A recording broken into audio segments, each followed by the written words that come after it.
fix Chrome app error dekat phone Android, phone Tecno Pova 6 Neo. Bila buka Chrome app, try search, keluar error, this site cannot be reached, server IP address could not be found.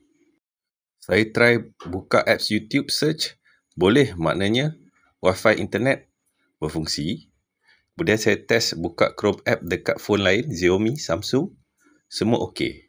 Cuma phone ni Tecno Pova 6 Neo saja jadi error macam ni. Mula-mula saya try clear storage cache, kemudian reopen apps Chrome pun tak boleh juga. Solution dia ialah touch and hold Chrome app lama sikit, kemudian pilih ataupun select app info. Next, klik ataupun select force stop, kemudian reopen Chrome app. Sekarang bila kita search, dah keluar result dah selesai.